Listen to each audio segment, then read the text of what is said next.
On entame tout d'abord cette édition, vous le savez, avec les prévisions météo. Rapidement, d'abord une belle matinée ensoleillée. La journée va bien démarrer, mais va vite être gâchée par les nuages qui vont reprendre le dessus dès ce midi. Et la grisaille, voire même les averses, sont annoncées pour la fin de journée. Et pas de changement en revanche du côté des températures.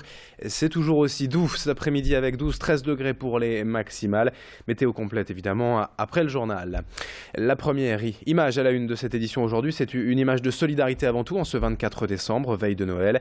Avec l'opération spontanée un cadeau pour un charclos, une distribution hier après-midi place de la République à Lille menée à l'origine par un étudiant lillois. Arthur est allié SEG et a lancé simplement un appel sur Facebook il y a quelques jours. Son idée était donc d'offrir un cadeau pour Noël à chaque SDF lillois. Rapidement, d'autres étudiants ont relayé son projet et ils étaient une bonne centaine hier à avoir répondu à l'invitation pour donner leur cadeau aux personnes sans abri. On ne parle pas ici d'un repas chaud ou des maraudes comme le font le Secours populaire ou les Restos du Cœur, mais bien d'un simple cadeau généreux et altruiste. Louis Caillé était là, à Place de la République, pour recueillir quelques impressions. Ça fait longtemps que j'ai pas eu un cadeau emballé, ça fait des années et tout, qu'on m'a pas offert un quelqu'un, joyeux Noël, Samuel et tout. Je suis content, c'est pas un petit truc quoi quand même, tu sais pas ce qu'il y a dedans, mais c'est pas le plus important, c'est le geste, tu vois, ça c'est le... Merci, hein. Ça fait plaisir, hein. T'as eu ton cadeau toi? Le Père Noël il est passé exprès pour nous. Et merci à tout le monde, à toutes les associations qui font ça pour nous. Franchement, merci à vous, c'est généreux. Je suis content d'être là, d'attendre un cadeau pour mon petit, c'est chaleureux quoi. Et joyeux Noël à tout le monde, hein. Joyeux Noël à vous. Et dans l'actualité, on revient également sur l'événement hier matin à Lille, la parade de Miss France 2016. Iris Mittenard de retour dans la région, elle est arrivée en train en milieu de matinée et de la gare Lille-Flandre pour un bain de foule à travers la rue Fédherbe jusqu'à la Grand Place. Pour fêter notre Miss, les géants des Flandres et de Steenvoorde, la douée originaire Iris était présent. Toutes les Miss de la région Nord-Pas-de-Calais également. Plusieurs centaines de personnes étaient au rendez-vous pour accueillir et saluer la belle Iris Mittenard de retour chez elle. Miss France 2016 qui va faire une pause de quelques jours désormais dans son marathon médiatique pour passer tout simplement les fêtes de Noël et de fin d'année en famille avant d'entamer son année 2016 avec de nouvelles grandes responsabilités. Xavier Sillier et Louis Caillé ont suivi cette parade hier et ont pu recueillir les tout premiers mots de Miss France à son arrivée à Lille. C'est vrai qu'il y a vraiment beaucoup de monde et je ne m'attendais pas à voir autant de personnes. Je suis forcément émue de les voir, émue d'entendre la fanfare de Steenvoorde et de voir les géants portés par les Promulus. Donc j'ai l'impression vraiment de rentrer chez moi et ça fait du bien après toute l'effervescence, ça fait du bien.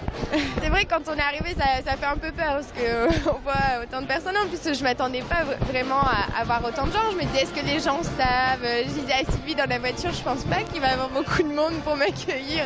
Et finalement, il y a énormément. Dans cette édition également, un zoom sur les destinations de vacances de cet hiver, particulièrement atypique cette année, et ce pour plusieurs raisons. Les nordistes, comme d'autres Français, ont visiblement changé leurs habitudes en cause tout d'abord les attentats dans les pays du Maghreb, en Tunisie notamment.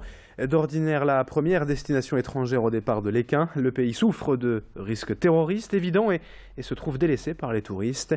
Dans une moindre mesure et pour bien d'autres raisons, la montagne est également boudée cette année par les vacanciers. Là, c'est tout simplement la météo, le manque de neige dans les Pyrénées et dans les Alpes qui fait fuir les adeptes du ski. Pour autant, les agences de voyage essayent de trouver la parade et ne s'en portent pas plus mal finalement en proposant d'autres destinations parfois insolites. Xavier Sillier laisse renseigner dans une agence à Lille. À cause de la neige qui a du mal à arriver, effectivement, nos clients sont très réticents sur la destination. Comme je vous disais, ils veulent vraiment se détendre. Donc, ceux qui ont privilégié le ski l'hiver dernier vont privilégier cette année une destination long courrier ou moyen courrier plus facilement. Nous avons d'ailleurs des clients qui ont privilégié la semaine dernière un voyage à Cuba alors qu'ils prévoyaient au départ d'aller skier. Donc voyez-vous, il faut aller très très loin ou pour trouver de la neige ou dans les Pyrénées à une altitude importante.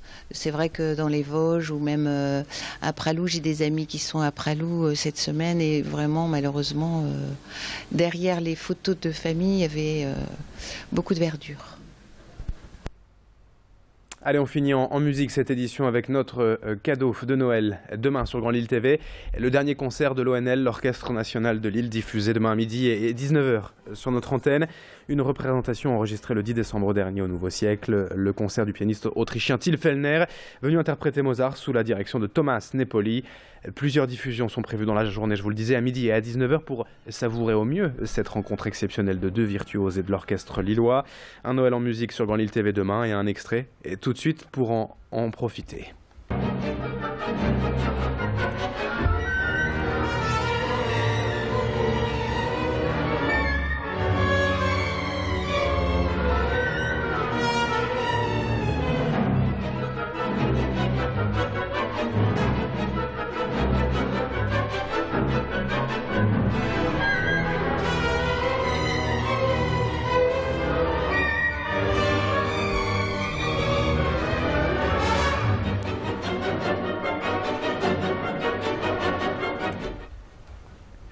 « 7h36 en direct sur Grand Lille TV. Fin de ce journal. Dans un instant à suivre la météo et l'infotrafic.